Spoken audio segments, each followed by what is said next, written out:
તસ્કરોનો આતંક અવિરત જોવા મળી રહ્યો છે। દુકાનના કર્મચારીએ ચોરી કરી।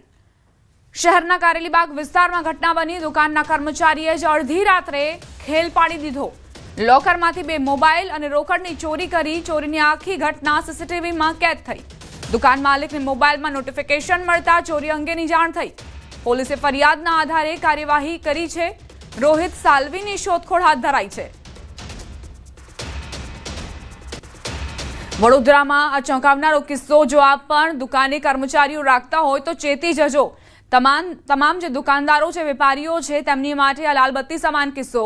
અહીં કર્મચારી કામ કરતો હતો અને તેને તમામ ભેદની જાણ હતી કે ક્યાં ક્યાં કેશ હોય છે, ક્યાં રોકડ હોય છે, ક્યાં મોબાઈલ હોય છે, ક્યાં કયા સામાનને રાખવામાં આવે છે અને એ તમામ બાબતોથી વાકેફ થઈ મોડી રાત્રે તે અહીં આવ્યો અને ત્યારબાદ ચોરીને અંજામ આપે છે અને ત્યાંથી ફરાર થઈ જાય છે।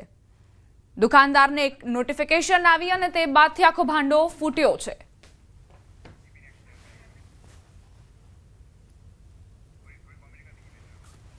લોકરમાંથી 2 મોબાઈલ અને રોકડની ચોરી કરીને આ ચોર છૂમંતર થઈ જાય છે, જેના સીસીટીવી ફૂટેજના આધારે પોલીસે હવે શોધખોળ હાથ ધરી છે। અમદાવાદ ચેઇન સ્નેચિંગ બાદ બુટ્ટી ખેંચવાના બનાવ। શહેરના મીરા સિનેમા 4 રસ્તા નજીકનો બનાવ। સરનામું પૂછવાના બહાને વૃદ્ધાના કાનમાંથી બુટ્ટી ખેંચી લીધી। મણિનગર પોલીસે 2 શખ્સો વિરુદ્ધ ફરિયાદ નોંધીને તપાસ શરૂ કરી છે। મીરા સિનેમા 4 રસ્તા નજીકનો બનાવ। ધોળે દહાડે કઈ રીતે વૃદ્ધાના કાનમાંથી બુટ્ટી ખેંચીને આ વ્યક્તિઓ ફરાર થઈ જાય છે તેના દ્રશ્યો આપ જુઓ। 2 બાઇક સવાર જે અહીં આવે છે, વૃદ્ધા સાથે કંઈક વાત કરે છે અને ત્યારબાદ બુટ્ટી ખેંચીને ફરાર થઈ જાય છે। ક્ષણભરનો આ ખેલ છે। સેકન્ડ્સમાં આ રીતે ચોરીને અંજામ આપીને આ બંને વ્યક્તિઓ ફરાર થઈ જાય છે। મણિનગર પોલીસે બંને શખ્સ સામે ફરિયાદ નોંધી તેમને પકડવા માટે ચક્રો ગતિમાન કર્યા છે।